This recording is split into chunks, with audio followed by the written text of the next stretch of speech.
Saúdo a igreja com a graça e a paz de nosso Senhor e Salvador Jesus Cristo. Amém? Amém. O culto de hoje é um culto em ação de graças pelas muitas respostas de oração trazidas pelo Senhor a este lugar. Amém. Na vida de muitos servos e servas, especialmente da família de Aureli. Que o Senhor esteja completando a boa obra que foi começada nesta família. Amém? Glória a Deus. Meus amados, eu queria convidá-los a abrirem as suas Bíblias na segunda epístola de Paulo aos Coríntios. Eu queria que vocês deixassem a Bíblia aberta. Nós vamos ler um texto do capítulo 12 e vamos completar com o texto do capítulo 13. Eu normalmente não costumo ler textos tão longos, mas foi a condução do Espírito para o dia de hoje. Eu queria pedir um pouco de paciência dos irmãos, para que nós fizéssemos juntos esta leitura. Eu queria que você acompanhasse. Eu queria pedir permissão à igreja para ler na versão da NVI, a nova versão internacional, porque traz aclara um pouco o sentido, e eu queria que você prestasse atenção àquilo que nós vamos ler nesta versão. Amém? Você vai ver que está um pouquinho diferente da sua, mas o sentido é absolutamente o mesmo. Então diz assim. Estão procurando? Eu espero. É bom que vocês... 2 Coríntios, primeiro nós vamos ler capítulo 12, do versículo 11 até o 21. Depois nós vamos para o capítulo 13, do versículo 1 até o 12. E depois eu vou explicar por que um texto tão longo. Amém? Então diz assim a palavra do Senhor: fui insensato, mas vocês me obrigaram a isso. Eu devia ser recomendado por vocês, pois em nada sou inferior aos superapóstolos, embora eu nada seja. As marcas de um apóstolo, sinais, maravilhas e milagres, foram demonstradas entre vocês com grande perseverança, em que vocês foram inferiores às outras igrejas, exceto no fato de eu nunca ter sido um peso para vocês. Perdoem-me esta ofensa. Agora estou pronto para visitá-los pela terceira vez, e não lhes serei um peso, porque o que desejo não são os seus bens, mas vocês mesmos.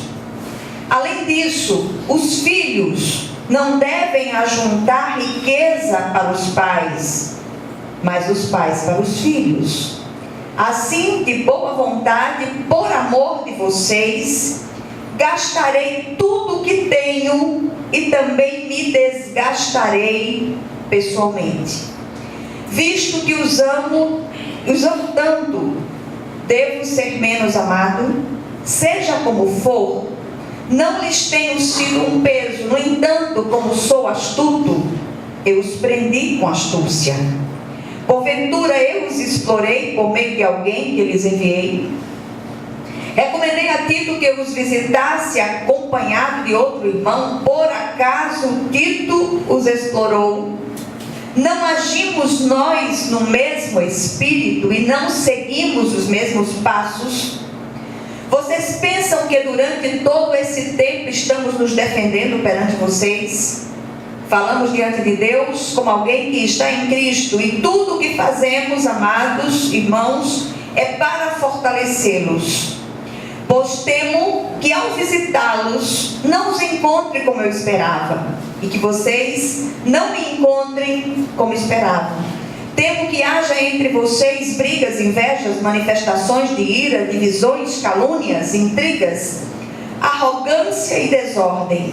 Receio que, ao visitá-los outra vez, o meu Deus me humilhe diante de vocês e eu lamente por causa de muitos que pecaram anteriormente e não se arrependeram da impureza, da imoralidade sexual, da libertinagem que praticaram. Esta será a minha terceira visita a vocês. Toda questão precisa ser confirmada pelo depoimento de 2 ou 3 testemunhas. Já os adverti quando estive com vocês pela segunda vez. Agora, estando ausente, escrevo aos que antes pecaram e aos demais. Quando voltar, não os pouparei, visto que vocês estão exigindo uma prova de que Cristo fala por meu intermédio. Ele não é fraco ao tratar com vocês, mas poderoso entre vocês. Pois na verdade fui crucificado em fraqueza, mas vive pelo poder de Deus. Da mesma forma somos fracos nele, mas pelo poder de Deus viveremos com ele para servir a vocês. Examinem-se para ver se vocês estão na fé. Provem-se a si mesmos. Não percebem que Cristo Jesus está em vocês? A não ser que tenham sido reprovados. E espero que saibam que nós não fomos reprovados. Agora, oramos a Deus para que vocês não pratiquem mal algum. Não para que os outros vejam que temos sido aprovados, mas para que vocês façam o que é certo, embora pareça tenhamos falhado. Pois nada podemos contra a verdade, mas somente em favor da verdade. Ficamos alegres sempre que estamos fracos e vocês fortes. Nossa oração é que vocês sejam aperfeiçoados. Por isso escrevo estas coisas estando ausente, para que quando eu for, não precise ser rigoroso no uso da autoridade que o Senhor me deu para edificá-los e não para destruí-los. Sem mais, irmãos, despeço-me de vocês. Procurem aperfeiçoar-se, exortem-se mutuamente. Tenham um só pensamento. Vivam em paz. E o Deus de amor e paz estará com vocês. Amém? Amém. Vamos orar mais uma vez. Senhor, meu Deus e meu Pai, eu clamo a Ti nesta noite, confiada tão somente no poder que há no sangue de Jesus. Esse sangue remidor, esse sangue libertador. Que o Senhor venha falar ao nosso coração de uma maneira viva, que o Senhor traga uma palavra de transformação para cada um de nós. Assim como o Senhor usou palavras duras e fortes por meio do apóstolo Paulo naquele dia, que o Senhor faça assim com cada um de nós no dia de hoje. Que o Senhor ministre a sua palavra ao nosso coração. Espírito Santo, vem cá. Fala conosco de um modo vivo, em nome de Jesus. Amém. Amém. Diz que a gente dormindo junto pega todo mundo. E o pastor Mal está chorando. Então, não tem jeito, né? Nesses dias, na verdade ontem, eu terminei de fazer essa leitura, essa releitura de 2 Coríntios. E foi uma releitura de uma forma diferente.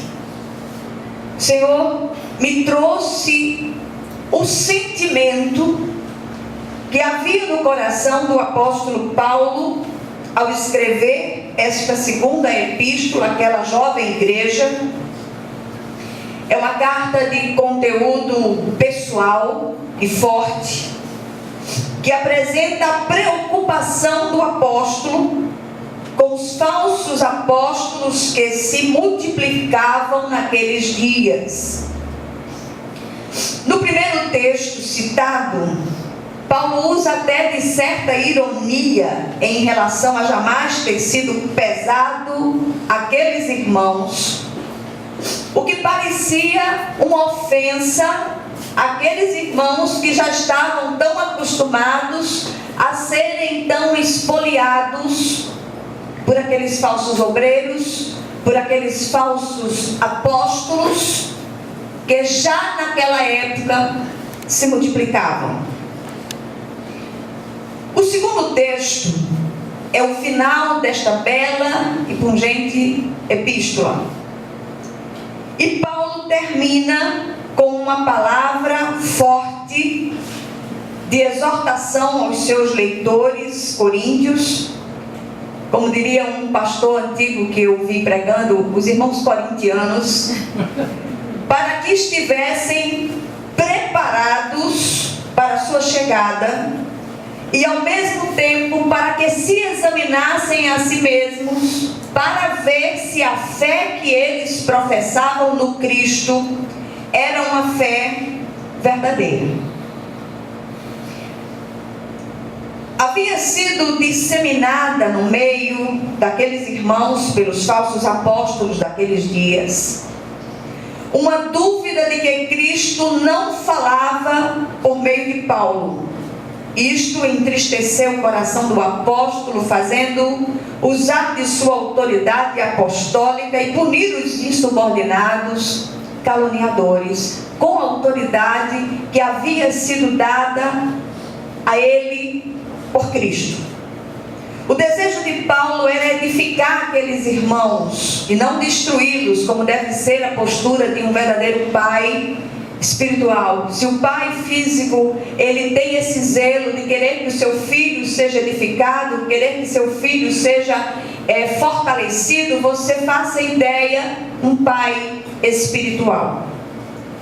A carta, ela termina com um chamado ao aperfeiçoamento da fé, ao exercício do zelo de uns para com os outros, a unidade de pensamento e a um viver em paz.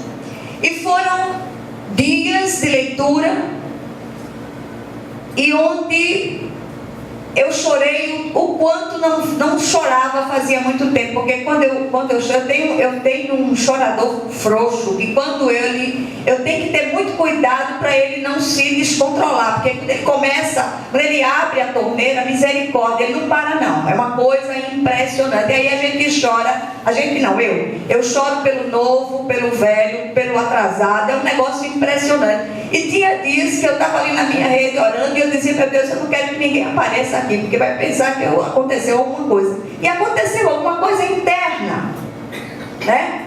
Eu escuto muitas pessoas, eu escuto muitos líderes, eu escuto muitas pessoas de vários outros ministérios, de muitas outras igrejas, e tem sido muito, muito difícil ouvir o tipo de queixa que só quando nós lemos um texto como este, nós percebemos o quanto as palavras do apóstolo Paulo são palavras contemporâneas, como os textos, as críticas, as exortações, elas se aplicam aos dias de hoje de uma maneira tão absurdamente real, que parece que Paulo escreveu para os nossos dias.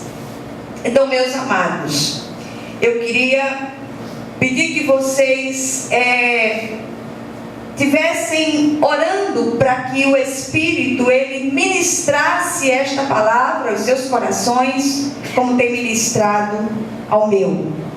E aí eu fico pensando, será que não seria isto que a igreja contemporânea precisa ouvir? Ouvir palavras duras e fortes que chamem os crentes à razão? O Evangelho não pode ser reduzido a mensagens motivacionais que venham apenas massagear o ego dos ouvintes para anestesiá-los momentaneamente até que cada uma das dores passem. Dores que são inevitáveis, dores que são necessárias para que nós sejamos fortalecidos em Deus.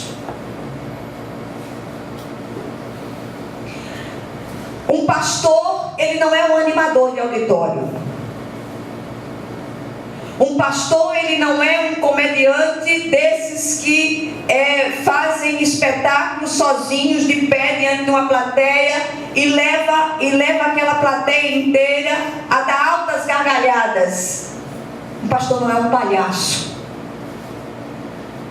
O pastor é um instrumento de Deus para trazer palavras da parte de Deus, sejam elas duras, fortes, que possam tocar o coração daqueles que ouvem. O que aconteceu na cruz do Calvário foi sério demais. Jesus é o Cristo, é o enviado de Deus. A centralidade do Evangelho não pode ser tirada de nós. Nós precisamos olhar para o Cristo, focar no Cristo e jamais nos esquecer daquilo que Ele fez por nós, apesar de nós. Mas quando nós lemos essas queixas e críticas duras de Paulo, como eu disse no início, parece que temos a impressão de que ele está falando das coisas vistas no universo eclesiástico da atualidade. Falsos ensinos, mestres segundo o próprio coração, competitividade interesseira e dissimulada, construção sobre fundamento alheio, coisas que ele já combatia naqueles dias, mestres de obras feitas, caçadores de almas e impostores travestidos de pregadores. Mas o povo não sabe discernir. E o Senhor disse: o meu povo sofre por falta de conhecimento da palavra. Só que hoje as pessoas têm sido contaminadas com o imediatismo das mensagens relâmpago, dos sanduíches espirituais, do self-service, e tem transportado esse conceito do self-service para dentro da igreja, ou então para determinados ministérios ou mensagens que simplesmente vem ao encontro de necessidades imediatas, mas não produz crentes maduros. Por outro lado, nós podemos observar a antiga tendência andarilha de ovelhas que não se aquietam, se tornando presa fácil da lista de obreiros da iniquidade já mencionada. Quanto à falta de discernimento, quanto prejuízo para a causa do Evangelho, quanta divisão dentro das igrejas, e com isto o adversário tem alcançado vantagem sobre nós. Quantos pastores doentes, entristecidos, depressivos, por conta de determinadas atitudes que eles têm tentado minimizar dentro das igrejas.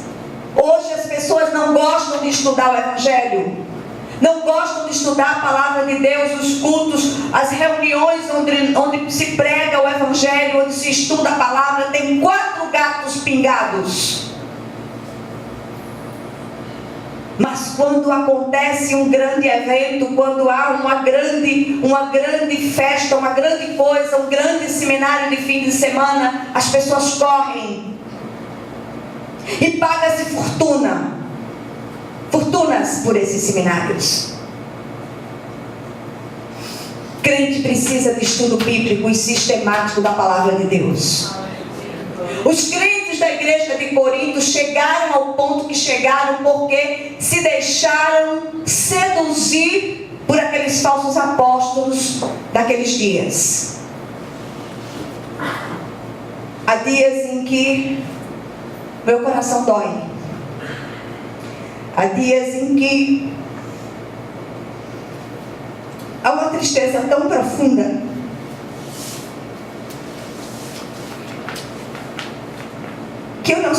descrever com palavras.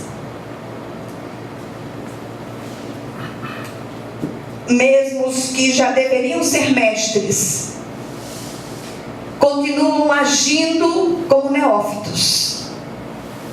Um pastor precisa de ajuda. As pessoas precisam pôr a mão no arado de Deus. Todos pastoreamos, porque todos temos o sacerdócio universal dos crentes. Todos somos responsáveis por todos.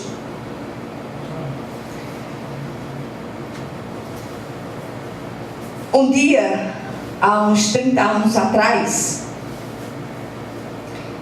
eu vi o meu pastor chorar no púlpito. E aquilo me impressionou muito. E eu nunca esqueci daquela cena. Aquele homem era e é um homem de Deus, sério nas coisas do Senhor. E naquela ocasião, certa figura que se intitula apóstola, fez um desses seminários caça-níquel de fim de semana, que a única coisa que produz é oba-oba.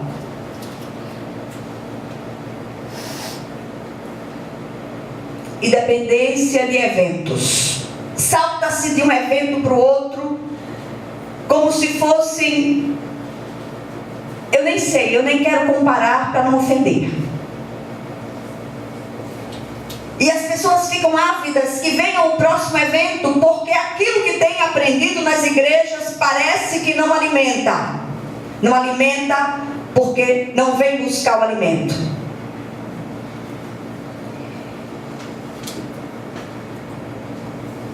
E eu quero deixar muito claro que há raríssimas e honrosas exceções. O que alimenta a crente é o estudo sistemático e constante da palavra de Deus, à luz do Santo Espírito, que leva a uma mudança de vida sem os modismos da mente carnal. Pois bem, aquele pastor que não conseguiu conter as lágrimas de tristeza e de decepção, causadas pela declaração de um presbítero que se levantou no meio da congregação, no meio do estudo bíblico, o estudo bíblico excelente que aquele pastor ministrava, e aquele presbítero se levantou e disse: aprendi no fim de semana com a apóstola tal o que não aprendi em 40 anos de evangelho. Eu não sei onde ele estava dos 40 anos de evangelho. Eu nunca ouvi um absurdo maior. Quantas vezes Paulo deve ter chorado assim e se contorcido por ver a facilidade com que seus filhos espirituais se deixavam persuadir pelos falsos ensinos. Hoje se exercita tanto o corpo e tão pouco o espírito. Por outro lado, nunca se cantou tanto, se pinoteou tanto nas igrejas, nunca se ouviu tanto barulho, nunca se viu tanto testemunho de aparente prosperidade, mas nunca se viu também tanto analfabeto de Bíblia.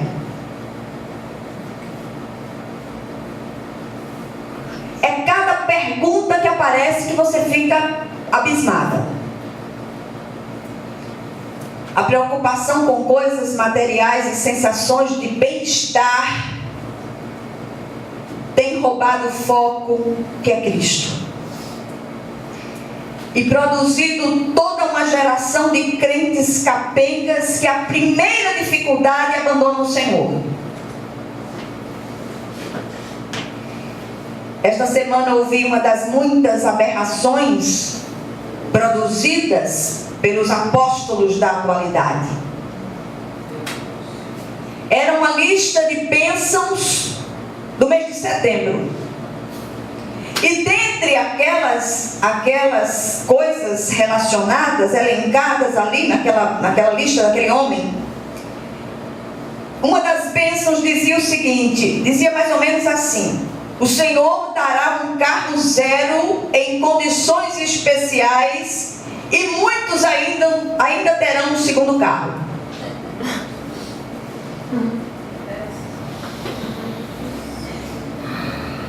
Eu fiquei abismada com aquilo. Não acreditei no que vi. Como pode sair da boca de alguém que se diz um servo de Deus tamanha imbecilidade? Graças a Deus eu vi uma definição muito apropriada do quadro eclesiástico dos nossos dias, dos ensinos, do conteúdo dos ensinos dos nossos dias. Primeiro, o que é que diz a teologia da prosperidade? Eu tinha um carro, conheci Jesus, agora tenho 2. Ele me ensinou a conquistar. Morre, o carro fica, os 2 carros, e vai para o inferno. Evangelho de Cristo. Eu tinha 2 pães, conheci Jesus, agora tenho 1. Ele me ensinou a repartir. Glória a Deus.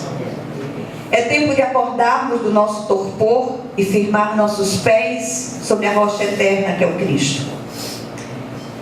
Cresçamos na graça e no conhecimento de Deus. Só Jesus pode nos conduzir em triunfo. Os critérios de Jesus são diferentes do homem. O que as palavras fortes do apóstolo ensinam em tempos de falsos ensinos? Primeira coisa, a gente descobre aqui que essa é uma tendência antiga. Em todas as épocas surgiram falsos profetas, falsos mestres, falsos apóstolos. Muda-se o cenário, mas o problema é o mesmo. Cabe a nós, os crentes, aprendermos a discernir. Não se sabe discernir. Segundo lugar, Paulo jamais explorou seus filhos espirituais, o que parecia ser uma ofensa. Paulo possuía as credenciais de um autêntico apostolado. Os sinais e prodígios vindos da parte de Deus operados por meio dele e a suficiente graça que lhe bastou para enfrentar os sofrimentos experimentados por ele. Foram muitos os sofrimentos. Nem sempre subir aqui é uma coisa fácil. E eu tenho dito à igreja, eu tenho partilhado com a igreja as dificuldades de saúde que eu tenho tido. Mas o Senhor é aquele que tem sustentado com a sua mão direita fiel esse corpo físico, ainda que ele se corrompa, ainda que ele seja destruído, o corpo interior, o meu espírito, ele se renova de dia em dia, como ensina o apóstolo Paulo na santa palavra de Deus. Muitas vezes eu digo, Senhor, de mim mesmo eu não vou conseguir. Ontem à noite as dores eram tantas e eu não posso tomar nenhum tipo de analgésico, não posso tomar nenhum tipo de anti-inflamatório. E eu comecei a clamar ao Senhor: Jesus, vem cá, vem cá, vem cá, vem cá. E hoje eu estou aqui, para a glória de Deus. Quem sustenta? Jesus.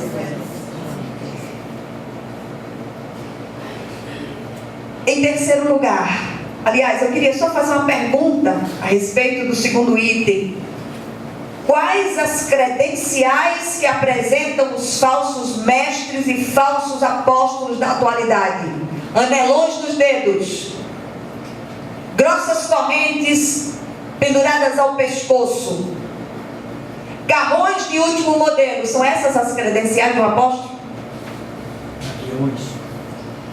Terceiro lugar, os verdadeiros pais espirituais demonstram uma preocupação genuína com a edificação e o crescimento dos seus filhos espirituais.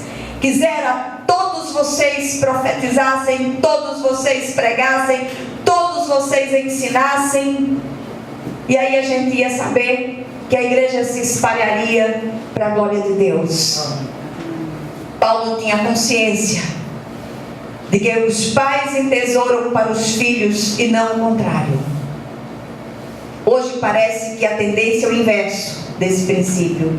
Fomos chamados para servir, não para ser servidos. Que os nossos olhos sejam abertos. Um dia uma irmãzinha chegou e me contou lavando os banheiros da igreja. E ela ficou tão escandalizada com aquilo. E eu disse: você está escandalizada com o quê? Em que é que eu sou melhor do que você que não posso lavar os banheiros da igreja? Nós fomos chamados para servir, não para ser servidos. Que os nossos olhos, eles sejam abertos enquanto há tempo. Em quarto e último lugar, ao final da epístola, ele convoca seus leitores a uma preparação para a sua chegada. Aí eles iam ver o que era bom para tosse. Ele ia chegar usando da autoridade de Jesus e a vara ia sentar no espinhaço com vontade. Ele disciplinaria os insubordinados, caluniadores, na presença de 2 ou 3 testemunhas. Mas ele também os chamou a examinarem-se a si mesmos para ver se realmente sua fé no Cristo era verdadeira. Examinemo-nos a nós mesmos. Será que a nossa fé no Cristo é genuína? Ou nós também temos embarcado na onda de tantos modismos dos nossos dias? O apóstolo Paulo, ao final do 2º texto, ele termina com uma exortação importante. Ele diz: procurem aperfeiçoar-se. E quando ele fala de perfeição, aqui ele está falando de maturidade espiritual. Procurem amadurecer. Depois ele diz: exortem-se mutuamente. É muito comum hoje, o irmão está fazendo uma bobagem, a gente está percebendo, não se diz nada: eu não quero incomodar, eu não quero ser invasivo. Agora tem essa palavra, né? Porque tem umas palavras que se inventa e que começa a se usar. Você tem autoridade para chegar junto daquele irmão e exortá-lo em amor. Claro que você não vai chamar aquele irmão, expor aquele irmão publicamente, chame à parte, exorte em amor, porque nós somos chamados para isso. Depois Paulo diz: tenham um só pensamento. Na carta aos Filipenses, ele traz a mesma exortação a 2 irmãzinhas encrenqueiras que estavam ali criando problema: Evódia e Sintique. Pensem concordemente.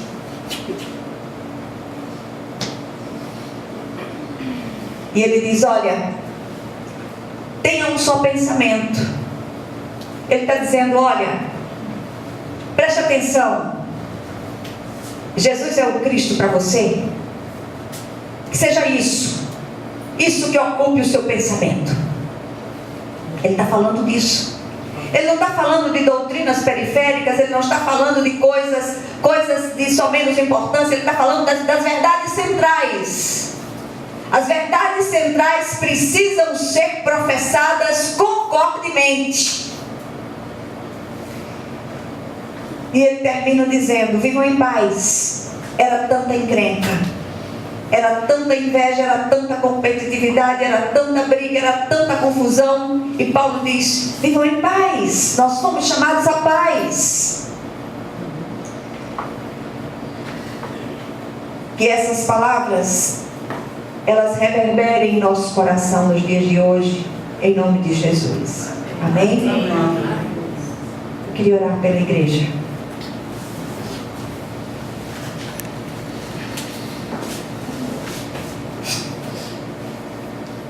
Senhor, nosso Deus e nosso